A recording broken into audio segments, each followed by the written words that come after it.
ninjye wumva bita umwami w'uyu murwa, ninjye wumva bavuga ko mbarusha rap, ninjye wumva uzi nyine nimba utanze unamenye, ninjye umuraperi wumva bita umwana wayo.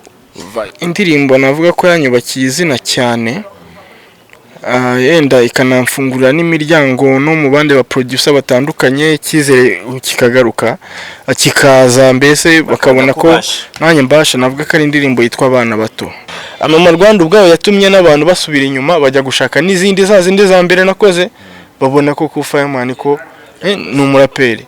Lick arongera mu biti yo biturwikiye kurwikiye ko narwo urongera ngo akazi rwakoze urakazi. So rero Lick ni umuntu wa danger, kandi n'uyu munsi ahari hose namubwira ati bro, chill out kabisa, you made me do it man.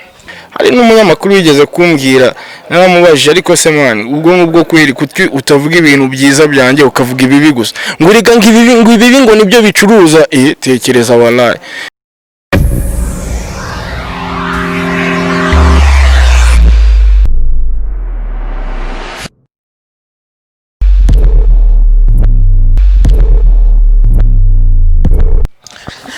Nk'uko mubibona twarabyemeje kandi twarabibasezeranije, ni TV yanyu nta marangamutima, tugomba kubageraho bya nyabyo, ni nayo gahunda.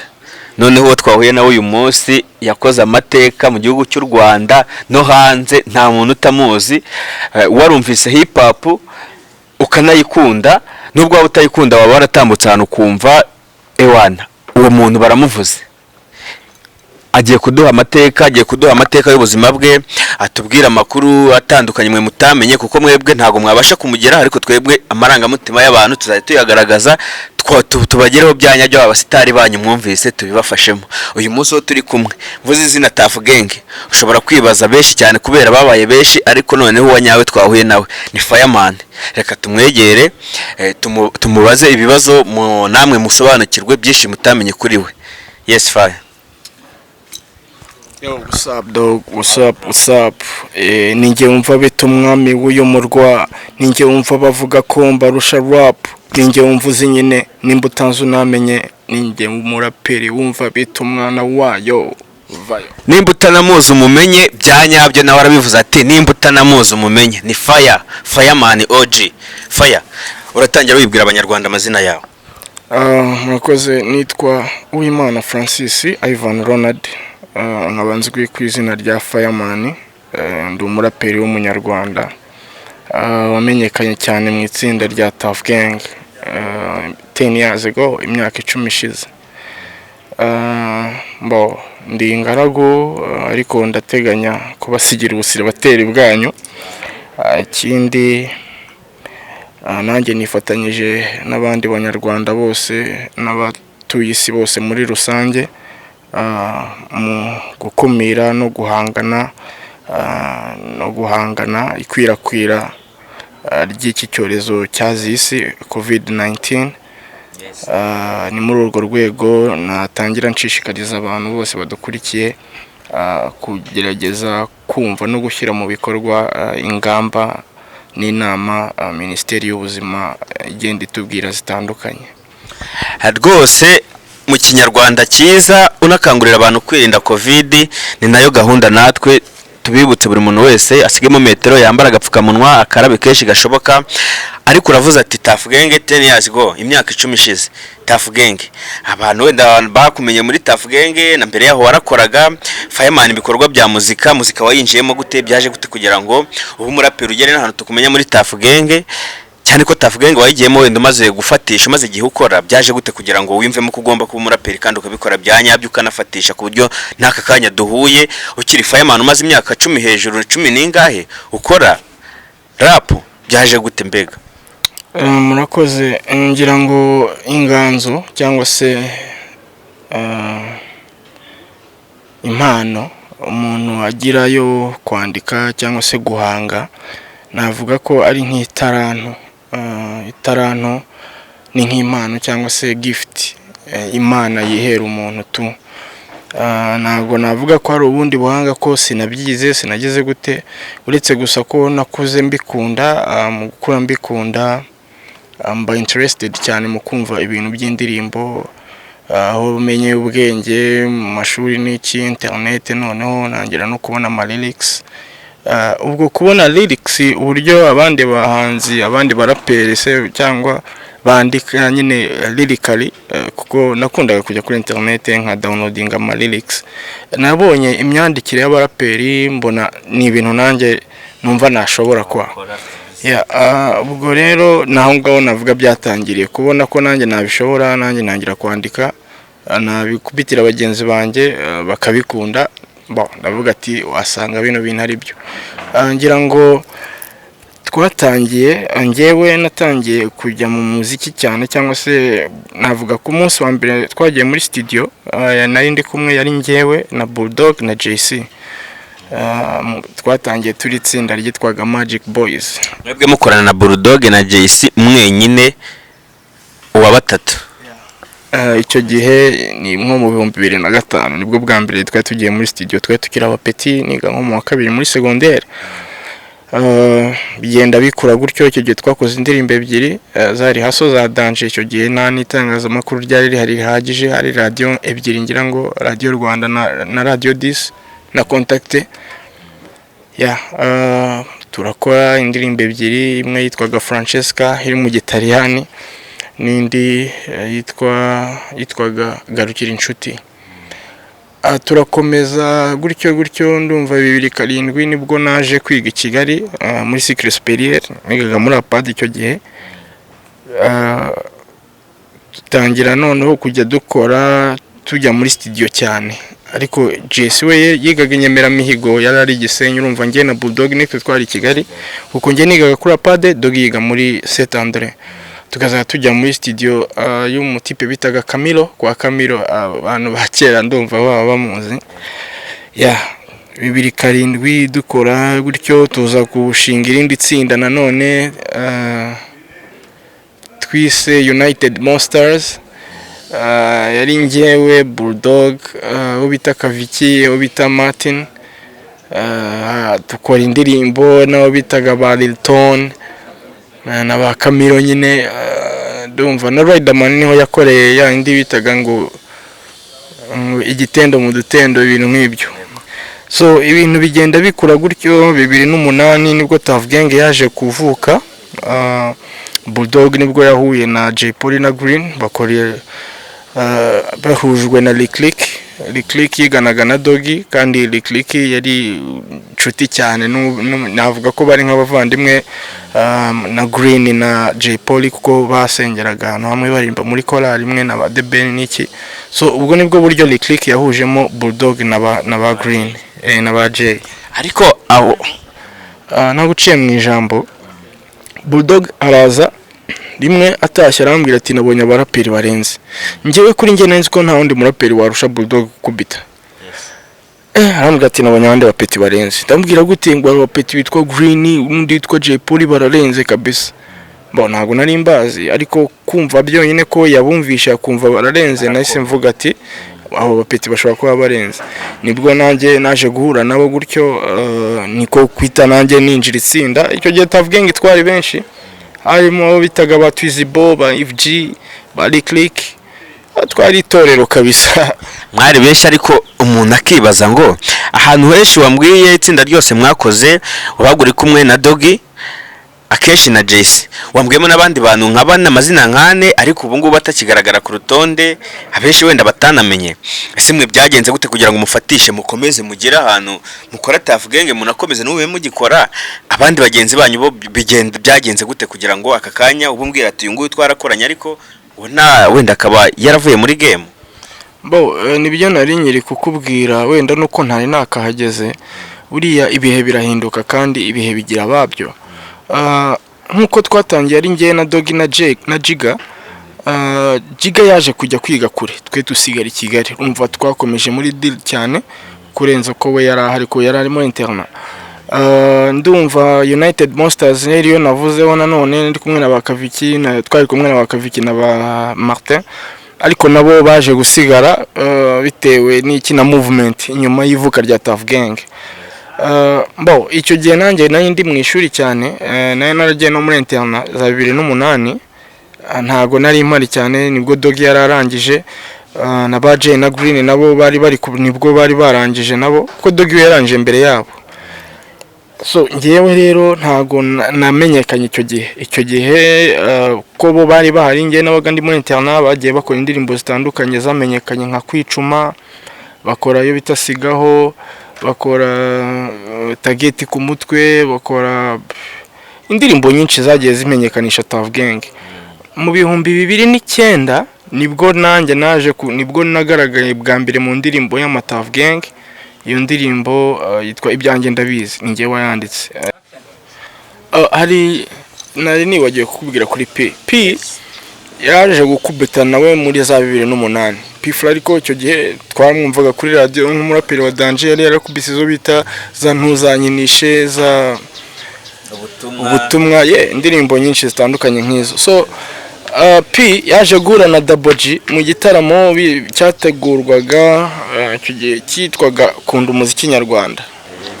Mu guta Dogi, kuko twarakuranye Double G, niyo mpamvu mva ndi kumugarukaho cyane na JC, kuva turi abapeti twarakuranye duturanye.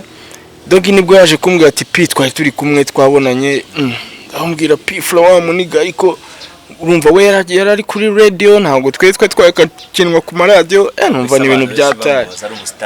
Finally birangira P-Fla aje muri hood, aje kureba Double G kwa kundi wakinjira nk'umuji wawe. Wallahi nibwo nabonye P-Fla, noneho turaganira fresh. Ngira ngo nibwo muri 2009 mbere yuko njya school twanakoze niyo ndirimbo Ibyanjye Ndabizi. Yari ngewe P-Fla na Masho Mampa. Navuga ko ari yo ndirimbo ya mbere ya Tough Gang nagaragayemo. Byari ibintu byatari kuba ndi ku ishuri cyangwa se ndi nko muri kwasiteri njya school cyangwa ndi kuvayo nkumva kuri radio, ni ibintu bitari byoroshye 2009.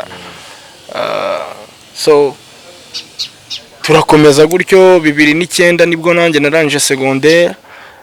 Noneho nanjye njyamo cyane muri music, kurumva nayo nasigaye cyane. Green yaramaze kumenyekana, J Paul ari uko, Bulldog ari uko, na P-Fla ari ngiye wari usigaye ko nari ngoswe cyane n'amasomo, niko navuga. 2010 nibwo nakoze indirimbo yitwa Nyita Tough, irakubita, ngira ngo na performance mu gitaramo cya East African Party. Dukora n'izindi ndirimbo, Tough Gang iraboostinga, nibwo nanjye nagiye nkora izo bita impande zanjye n'umwanda, Zandabura, Abana Bato, ibintu biba birabaye. Yewe Fireman namumenye kera, tukabumva twumva ingoma, ariko numva ingoma yitwa Imfubyi. Wenda aho turahagaruka, mwari Tough Gang, afite ibintu ndi bukubaze kuri iyo ngoma. Ariko Fireman we ingoma wakoze indirimbo ya mbere ukayandika ukarecordinga ugasohora ikajya hanze, ukavuga ngo iyi ndirimbo byanga bikunda yanyubakiye izina ni iyi. Nkuko nabivuze, Nyita Tough niyo ndirimbo yanjye ya mbere numva nakoze muri studio nzima, ikaba yanakinwa no ku maradio atandukanye. Ariko indirimbo navuga ko yanyubakiye izina cyane, yenda ikanamfungura n'imiryango no mu bandi ba producer batandukanye, cyizere kikagaruka kikaza, mbese bakabona ko nanjye mbasha. Navuga ko ari indirimbo yitwa Abana Bato. Abana Bato ni indirimbo nakoranye na producer Davidenko, nanayikorera n'amashusho, ibintu bitari byoroshye back in the days muri icyo gihe cyacu. Ariko iyo ndirimbo yamfashije gukonfirma aba producer n'abandi bantu bari mu ruhando rwa muzika, kugira ngo nanjye mbashe kwisanga muri ya cycle yabo. Aribwo natangiye gukora izo bitazacinkwa n'izamba na Quincha, ngira ngo murayizi benshi barihebye. Mba nkubise Mama Rwanda, noneho indoro ziba ziravuze. Mama Rwanda niyo ndirimbo navuga ko yahise nkira ku rwego rw'abaraperi. Mama Rwanda agenda gusaba dukubitireho babyibuke bya bintu bakunze, uburyo babibakoreyemo twagiye ahubwo byanyabye. Ngo ndindiba kabiri, ndinda mawe na ndinda mwana wawe, impamvu ibyo sindi n'inshike z'ibibondo street zasamye zikenewe zamuza kibyeyi zo mu muco nyarwanda, n'indanga gaciro by'ingimbi cyangwa umwangavu watojwe byanya byonjya nicara nka medita umushinyo kansaguka for the dollar passed out Apple 94 irya misi yari meruka kuva burya Rwanda wasizwe cyasha ufite inkovu na utabizi komera never ever na uzongera gutuma ruguhotera hazanibya macakubira gandisha ruba nda asubiza mu nkovu z'amateka tugeza bara yabayegeza nkana ntiyabayoka nayisigana kuri inshuro nanjye namwambarira ku bwawe mama Rwanda. noneho umuntu akibaza ngo wari umujeni w'imyaka mikeya ariko icyo kinyarwanda ni ikinyarwanda kizimije kandi cy'abantu bakuru. Igitekerezo ubwo cyavuye kugira ngo wandike iyo ndirimbo? Njyewe njya nicara ngatekereza nk'ibintu, iyo ide nari mfite igitekerezo cy'uko ngomba kuzakora indirimbo yitwa mama Rwanda. Kubw'amahirwe Lick aza kumpamagara ati Fireman uri he? Ndamubwira ndi mu rugo, ati fata moto none ongereho. Nahise ngira vuba vuba. Muri icyo gihe wamagarwa n'umuntu nka Lick yabaga ari grief ya dance. Nahise ngira vuba vuba, mpageze nsanga afite beat imeze nk'ikintu cy'ikinimba, mpita nibuka nanjye ko mfite subject yitwa mama Rwanda, ndavuga mama Rwanda igomba kujya muri iyi boro y'ikinimba. Biba birahuye, coincidence mbese sinzi ukuntu navuga, byarahuriranye. So ngira n'Imana kubw'amahirwe Kamishi wari umeze neza nawe muri icyo gihe, ari n'umunyamakuru kuri VOA Voice of Africa, abimfashamo kubita chorus ya fresh, ye kabeho Rwanda mugongo mugaru duhetse abawe nitugukunde tutisha. Ukora umuziki na Tuff Gang, ibyo birumvikana n'abantu benshi barabizi, ariko se ubundi kugira ngo witwe Fireman ubundi bisobanura iki? Fireman ni izina nakuye ku gitekerezo. Afite nge philosophy ya hip hop yanjye igamije gusubiza icyizere mu bantu, kubankuraja, kubabwira kudacika intege, gukangurira abantu guhozaho gahoro gahoro nirwo rugendo, mbese kumvisha abantu ko ibyiza biri imbere, ko dushonje duhishiwe. Ni it's all about hope, icyizere, kurema icyizere mu bantu. So rero fire urabizi ni umuriro, kandi umuriro ahari umuriro haba hari n'urumuri. So rero ni muri urwo rwego mbese numvaga nafata izina rigomba kuba nk'irimurikira abantu, nk'urumuri rumurikira abantu.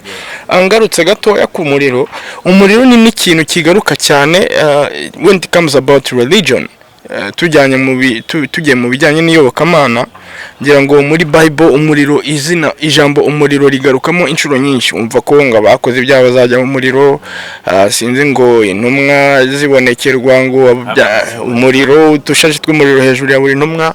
Ngira ngo bita Mose, Imana ijya kumuhamisha kiragurumana kidakongoka, umuriro still. Noneho buriya abantu turemye mu ibumba, ibyo ni Quran, aya Quran, abantu turemye mu ibumba, abamarayika baremye mu rumuri, amagini aremye mu muriro.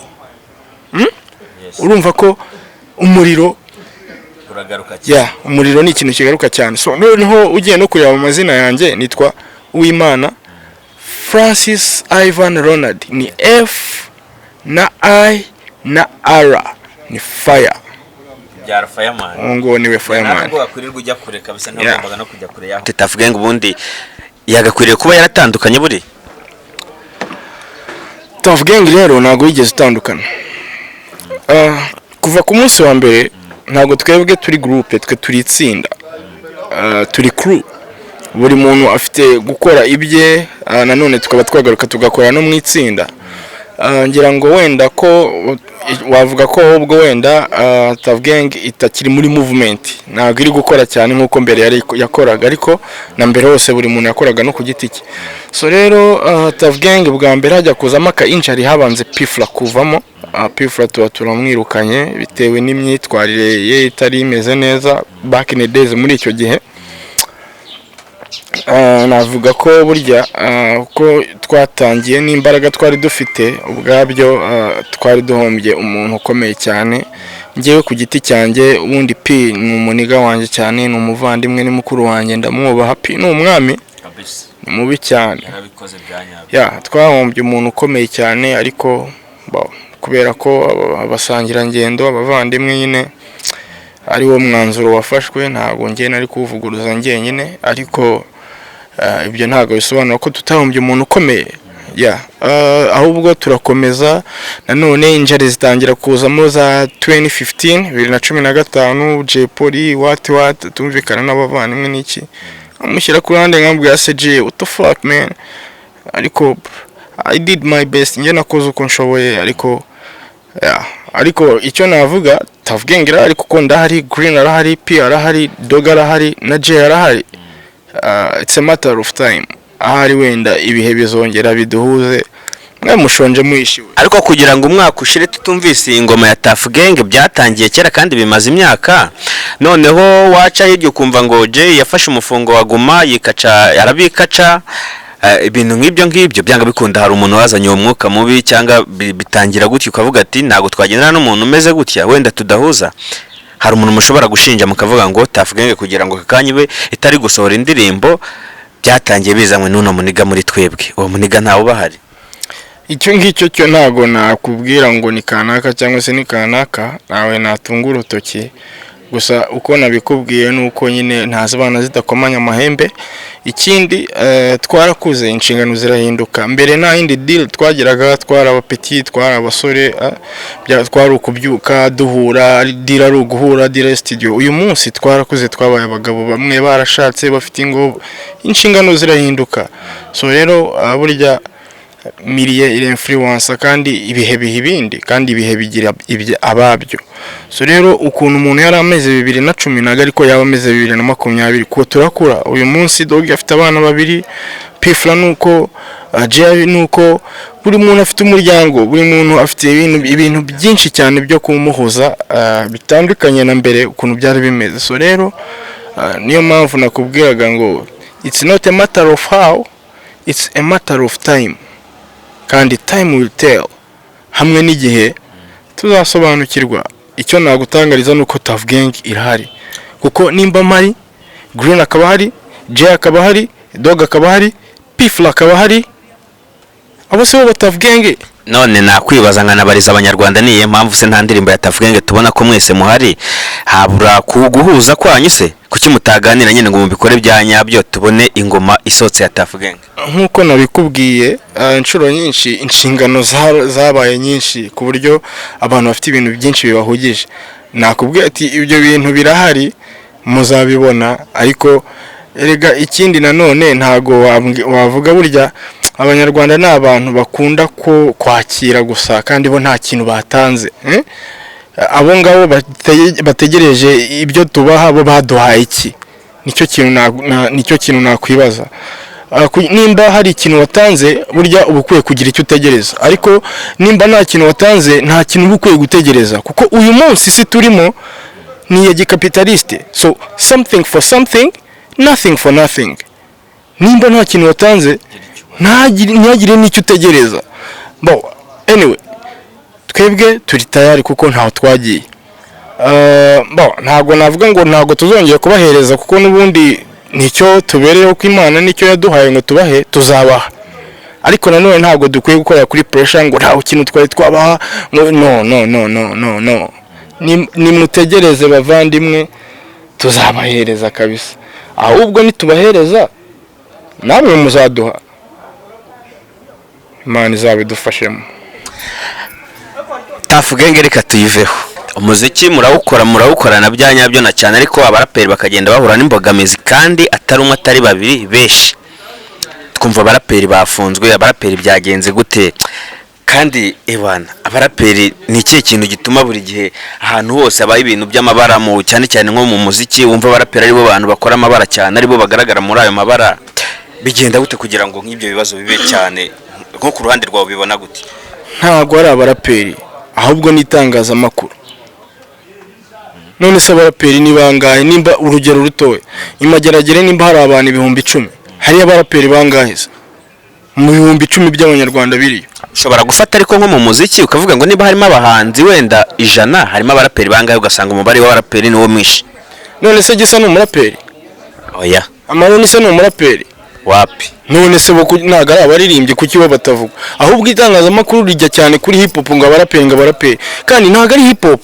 Icyaha ni gatozi. Urumva umuntu nimba akoze ikintu ubwo niwe, ntago bivuga, ntago bikwiye kujya kuri hip hop. Icyo nge ntago aho ngaho ntago mumva kimwe. Itekereza ko umuntu abaraperi ngo barafungwa batese. Ubuse Riderman yari yafungwa? Wapi? Bulldog se yari yafungwa? Wapi? Yari nanone se umuraperi? Abo bose kuki butagaruka kuri icyo kintu? Ariko iyo umuntu burya biterwa n'umwanditsi n'icyo agamije n'inyungu bifitemo.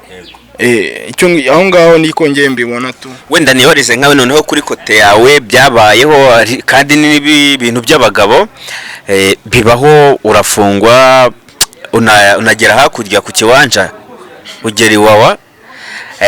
Wewe wenda kubwawe noneho reka nkwibariza iki kibazo, byagenze gute kugira ngo ubundi wisange hari igihe kimwe uri iwawa kandi ko nekereza ko hari ahantu nta muntu n'umwe wakwifuza kuba haba? Iwawa man, numbaza ibyiwawa man. Next question, baza ikindi kibazo. Ntabwo numbaza ibyiwawa kabisa. Mpamvu ugiye nari nkubajije iwawa ndetse unahavuye biravugwa cyane ngo wakoreye amateka akomeye, ngo uhambarira ibintu by'inyenyeri. Sinzi hari umuniga wabikomojeho ukuntu muri vasi ze. Urumva ni ibintu biba byarakozwe kandi byanyabyo nawe uzi. Ibintu nka biriya byose ubivuga iki? Ibyo ni amatiko, ntabyo nzi. Ibyo se ni ibiki? Ibyo ntabyo mbaza ikindi kibazo man. Ibyo ngibyo ntabwo, ibyo ngibyo wapi. Okay, twikomereze. Ibibazo byo wenda aba ari byinshi n'abanyarwanda baba bakeneye kumenya ibintu byinshi kuri weho, ariko reka nkubaze iki ngiki. Wigeze gukomozaho akantu tugitangira ikiganiro avuga ati ndashaka kubasigira ubusiribateri bwanyu. Fireman twamubonye atera ivi, Fireman tumubona ibintu ari fresh. Hanyuma se byo biba bigeze hehe? Abanyarwanda tuzazinywa ryari? Tuzazinywa tumaze kunywa izawe nawe. Wenda icyo ngicyo ibihe bindi turakuze bihagije. Nanjye ngomba kuba uwundi, ngomba mfite n'indi mishinga itandukanye, ariko ndatekereza ko wenda by'umuryango wanjye bitari interested cyane ku banyarwanda. Ntabwo ari byo bakwiye kumenya cyane, ahubwo wenda bakwiye kumenya iby'umuziki wanjye. Mbaza iby'umuziki, ariko by'ubuzima bwite bwanjye icyo gihe wenda nikigera tuzabibabwira tu, ariko iyo ni private life man. Reka nkubaze iki kibazo cy'umuziki. Habaho starago z'abasani n'abaririmbyi bose cyane mu minsi ya mbere.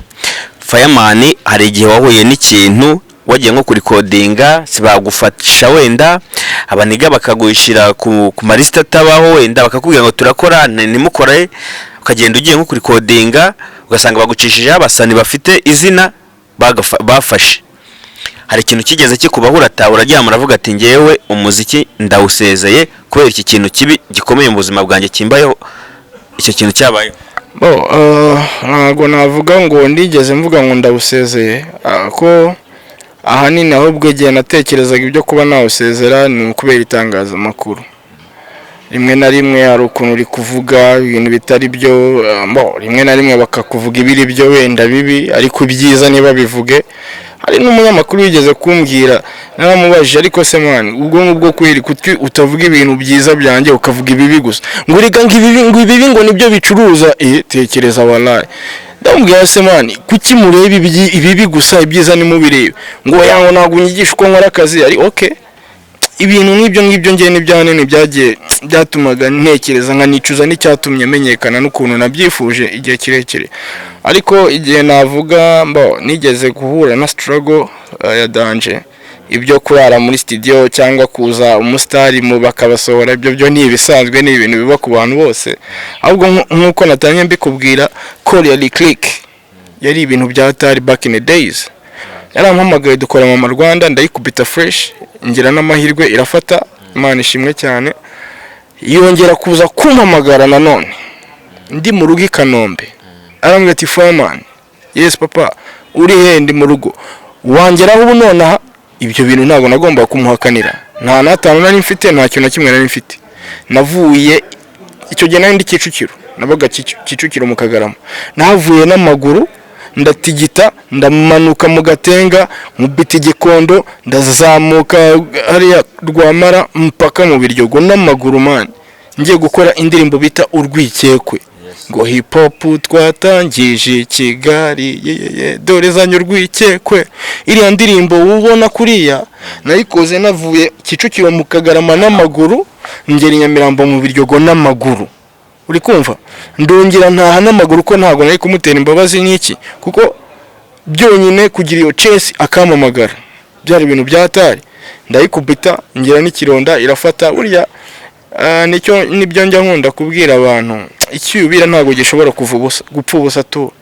Hari indirimbo nayivuzemo bita dushonje duhishiwe, icyubira oya nticyapfa ubusa, wowe gusa gumye gusa nuhatiriza vubaha cyangwa bitinze uzabona umusaruro, icyo nze nta gihombo, ntuzinubire intangiriro cyangwa ngo ucibwe intege nuko wenda nta mikoro.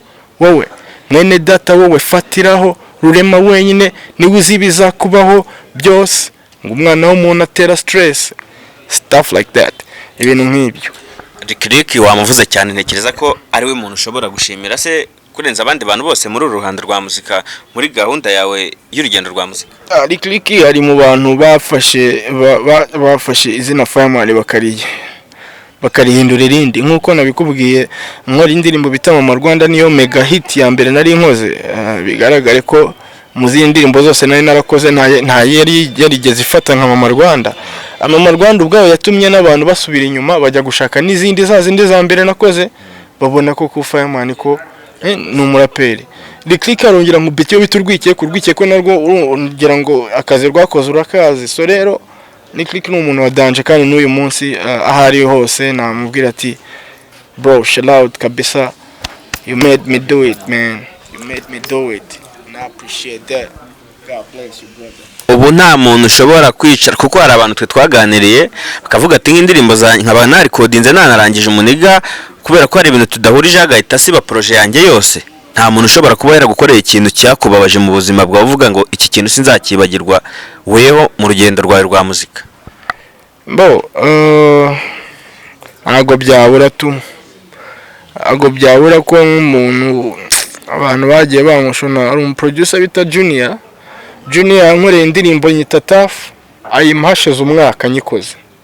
Ankorera iyo bita Ndabura, ayimashize umwaka nyikoze. Ankorera iyo bita Cinkoni Zamba, nayo ayimashize umwaka. Ariko none iyi ndirimbo aherutse kunkorera, duherutse gukorana, nakoranye na Marina mu 2017. Bro, n'uyu munsi ntabwo irasohoka man. Waramwishyuye bye warabirangije, hanyuma abakubwira umuntu nkose ubundi wamuvuga iki, wanamubwira iki desha? Twararangizanyije naramukoreye ibyo nagomba kumukorera, ariko nta kundi tu. Njyewe icyo mvuga namubwira iki se? Namubwira gusa tu ntabwo ari sawa man. Gusa nyine burya icyo ubibye nicyo usarura, kandi icyo ugiriye abandi nawe nicyo kikugarukira.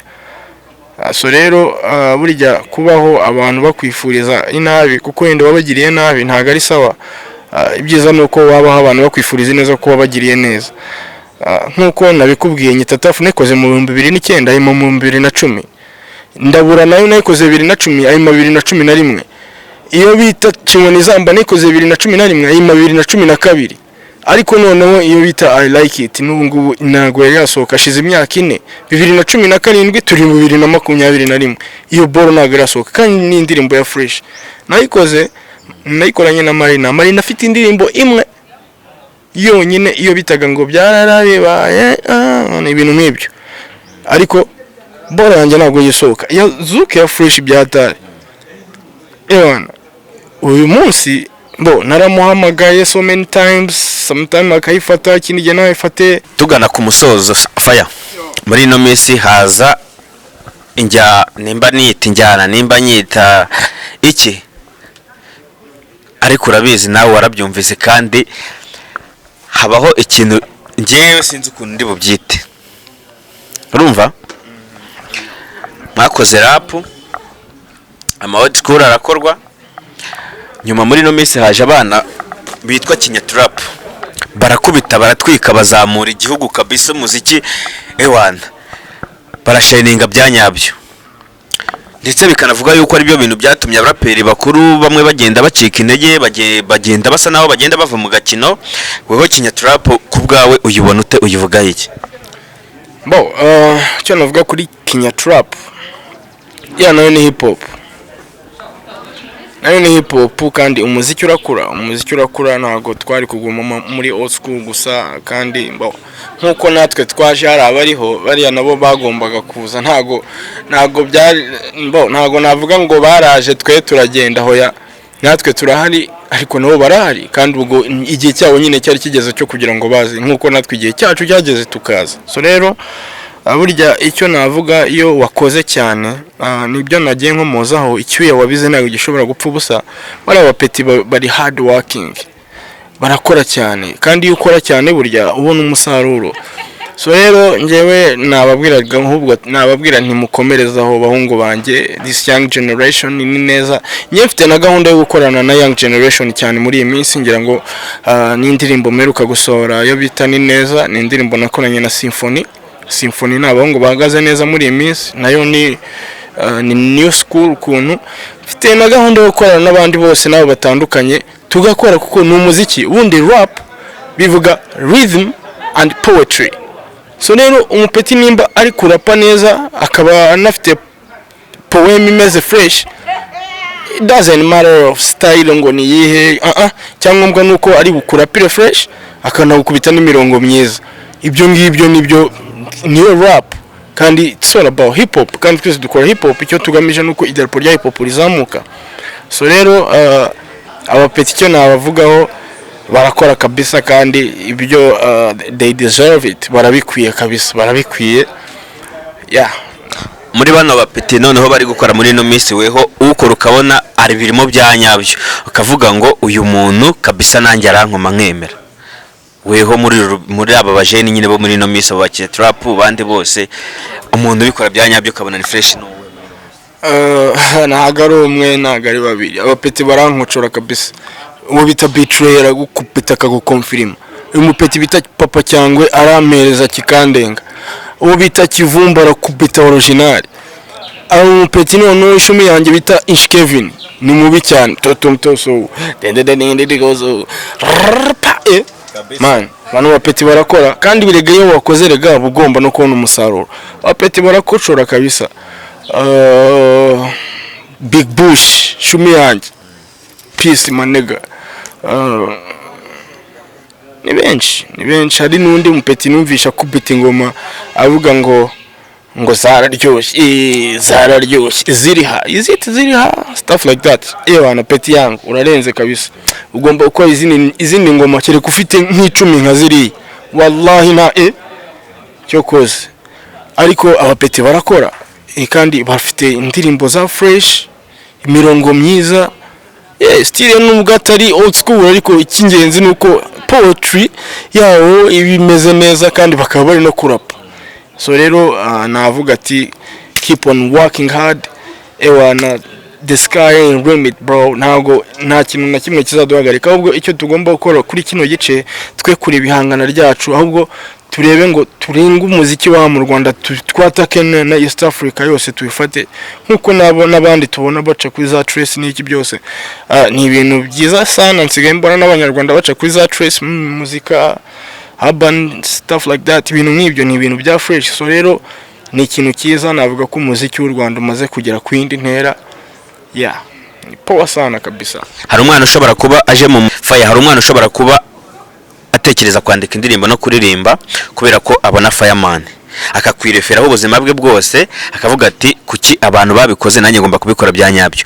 Naho uza mu muziki, hari umuntu wabonye wakoze umuziki ukabona agenda mu modoka ikeye, ukabona arashininga, ukavuga nanjye nzabikora mbe nkakanaka. Umuntu weho wirefeyeho mbere yo kutangira umuziki, n'aka kanya ukamureberaho ukavuga ngo uyu muntu nakoze umuziki kugira ngo nzabe nkawe. Uwo muntu ni jewe ntago nkora umuziki nari ntezemo amafaranga. Ahubwo navuga abantu nirefeyeho bagiye banyaspira cyane. Navuga nka Byumvuhore Jean Baptiste, navuga na Zil Jones, Wu-Tang Clan, Masabo Nyangezi, abantu nk'abo ngabo. Ntago ariko nigeze ntekereza ibijyanye n'imitungo ngo bagendera, ahubwo ngewe numvaga punchline zabo nkavuga uyu muntu atekereza kure cyane, ari beyond ibyo abantu bareba hano hafi. Nanjye nkagerageza kujya kure cyane muri meditation. Ni iki kintu ushobora gukubita kigatungura abantu, ni iki kintu ushobora kuvuga umuntu mukora kumva akibaza ati uriya mupeti bino bintu abivuga ate, ibintu nk'ibyo ngibyo. So rero niyo mpamvu ni inspire ku bantu nk'abo ngabo. Ba Rugamba Spirian afite indirimbo yitwa Urungano, yarankocoye byatari. Babyumva nkuko nagiye mbakubwira, abantu nk'abo ngabo banaz ba Mobb Deep, Wu-Tang Clan, Big Notorious, Tupac Shakur, AZ, J Cole, Kendrick Lamar, abaraperi nyine nk'uko ndi umuraperi mba ngomba kumva indirimbo zabo kugira ngo ukomoje kuri Tupac na Biggie, ariko ubundi amakimbirane mu baraperi cyaneho noneho byo ntabwo uri bunkatire ngucisheyo ngo nabaririmbye abaraperi kuki bakunda kugira amakimbirane, kuko urabizi uhereye nko kuri Biggie na Tupac ubonye ntago ari bose, ahubwo wenda bashobora guteranywa n'abantu cyangwa se nabo ubwo bakabyipangira. Gusa ibya Notorious na Shakur byo byari ibindi ko ibintu bifuzizamo n'urupfu ziba zafasha urundi rwego kugeza n'uyu munsi byabaye amayobera. Navuga ko ubuzima bwa bari abahungu n'urupfu rwabo byari deal iteguye, kuko kugeza n'uyu munsi ntabwo byari byasobanuka kandi hashize imyaka myinshi. So rero ariko muri hip hop nyine kuko mu banyarwanda ubwabyo tugira n'umuco wo kwivuga imyato, kwivuga ibigwi. Ibyo ngibyo rero nabyo biri nabigeranya no muri hip hop niko bimeze. Ugomba kwivuga ukivuga ibigwi ukavuga ko so rero aho ngaho niho havukiramo ihangana. So rero ihangana, ariko burya ihangana rigamije iki nicyo kibazo.